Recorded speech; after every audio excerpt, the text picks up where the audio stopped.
उत्तराखंड में यूसीसी के खिलाफ हाईकोर्ट पहुंचा all India Muslim personal law board. आपको बता दें कि अर्जी दाखिल कर यूसीसी को बताया मुस्लिम पर्सनल लॉ के खिलाफ अर्जी पर अब 1 अप्रैल को सुनवाई होगी। उत्तराखंड सरकार ने रियासत में यूसीसी को लागू किया है, नाफिज किया है और उत्तराखंड पहला ऐसा राज्य है जहां पर यूसीसी को नाफिज किया गया है। लेकिन जब से इसे नाफिज किया गया है तब से ही मुस्लिम फरीक की तरफ से, मुस्लिम समाज की तरफ से लगातार इस यूसीसी को लेकर मुखालिफत जो है वो साफ तौर पर देखने को मिल रही है।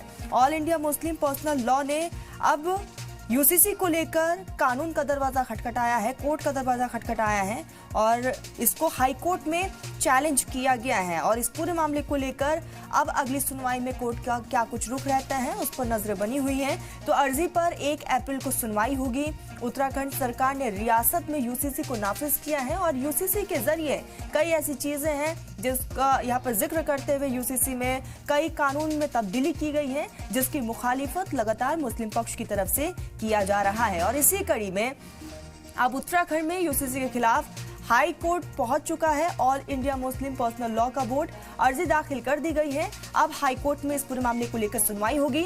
लेकिन सबसे बड़ी बात यही है कि अब देखने वाली बात यही कि राज्य सरकार की तरफ से यूसीसी को लेकर क्या कुछ कोर्ट में दलीलें पेश की जाती हैं और मुस्लिम पर्सनल लॉ की तरफ से क्या कुछ कहा जाता है, क्योंकि यूसीसी के जरिए कई ऐसे कानून जिसमें एक बड़ी तब्दीली की गई है, रिलेशनशिप को लेकर, लिविंग रिलेशनशिप को लेकर कई चीजों का जिक्र किया गया है। मैरिज लॉ में भी एक तब्दीली की गई है, यानी कि राज्य में हर एक वर्ग के लिए एक ही कानून को लागू किया गया है और इसी की मुखालिफत लगातार मुस्लिम पक्ष की तरफ से किया जा रहा है। और अब all India Muslim personal law board court के दर पहुंच गया है, अर्जी दायर की गई है, यूसीसी को लेकर लगातार मुखालिफत हो रही है। आपको बताते चलिए कि इस पूरे मामले को लेकर उत्तराखंड में ही कई मुकदमे भी दर्ज किए गए हैं और इस अर्जी पर अब 1 अप्रैल को सुनवाई होगी।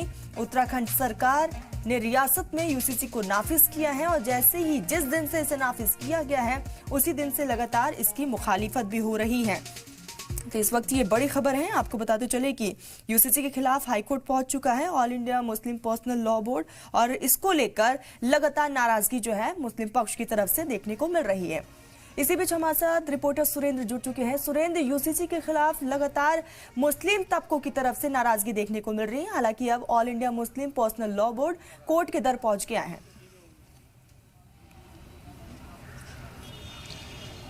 देखिए, बिल्कुल यूसीसी जब विधानसभा में आया था तब भी ऐतराज़ था मुस्लिम संगठनों को और अब जब वो लागू हो चुका है तो उसके बाद भी ऐतराज़ है और कई सारे संगठनों ने कहा था कि जब एक बार लागू हो जाएगा तो फिर हम इसमें विधिक राय लेंगे। बहुत सारे लोगों ने पीआईएल पहले भी दाखिल की है और अब मुस्लिम पर्सनल लॉ बोर्ड ने भी इसमें दाखिल की है। और सबसे बड़ी बात यह है कि हाई कोर्ट में तमाम जो पीआईएल है, हाई कोर्ट ने कल भी निर्देश दिए हैं, सबको क्लब करने के निर्देश दिए हैं और हो सकता है कि सबकी सुनवाई एक साथ होगी। इसमें पहले भी कुछ लोग अलग अलग मसलों पे गए थे, इसके अलग अलग प्रावधान हैं। कुछ लोग शरीयत के जो नियम बदले गए उसको लेकर गए, कुछ लोग इसलिए गए क्योंकि इद्दत और हलाला जैसी चीज़ें ख़त्म की गई उस पर ऐतराज़ था, कुछ लोग इसलिए गए क्योंकि लिव इन रिलेशनशिप के रजिस्ट्रेशन की बात आई तो निजता के हनन के आधार पर कुछ लोग गए। तो ऐसे बहुत सारे लोगों ने पीआईएल दाखिल की है और उन सब की पीआईएल को क्लब करके अब एक साथ सुना जाएगा। सुरेंद्र, जानकारी ये भी दीजिएगा कि क्या लगता है, क्या कुछ दलीलें पेश की जा सकती हैं यूसीसी के तरफ से?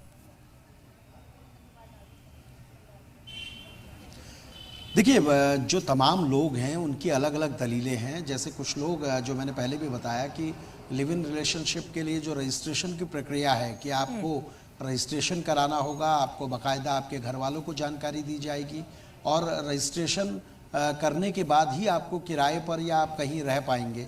तो ये निजता में हनन कुछ लोगों ने माना है जो जिन्होंने वहाँ पर पीआईएल डाली है नैनीताल हाई कोर्ट में, तो उनका ये तर्क है।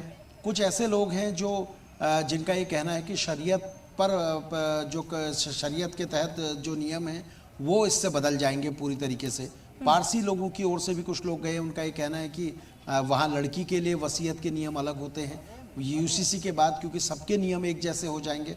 और एक बड़ी चीज़ ये भी है, यूसीसी के बाद शादी की जो उम्र होगी वो सबकी एक समान होगी। लड़की के लिए 18 साल होगी, लड़के के लिए 21 साल होगी। तो इसको लेके भी लोगों को ऐतराज़ है।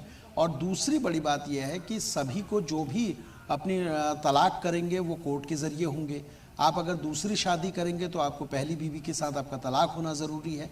ये सारी प्रक्रिया होने के बाद ही ये तमाम जो मुस्लिम संगठन हैं वो भी इसके खिलाफ गए हैं और बहुत सारे लोग खिलाफ गए हैं। लेकिन सरकार का ये कहना है कि हमने महिलाओं के सशक्तिकरण, महिलाओं को मजबूत करने के एवज में ये पूरा कानून बनाया है, और सब जहाँ भी हाई कोर्ट में जब भी पक्ष रखना होगा सरकार को अपना, तो सरकार के तमाम जो अधिवक्ता हैं वो सरकार का पक्ष भी रखेंगे। बिल्कुल सुरेंद्र, और देखने वाली बात यही होगी कि अब राज्य सरकार की तरफ से कोर्ट में क्या कुछ दलीलें दी जाती है। आप हमारे साथ जुड़े, बहुत शुक्रिया तमाम जानकारी के लिए।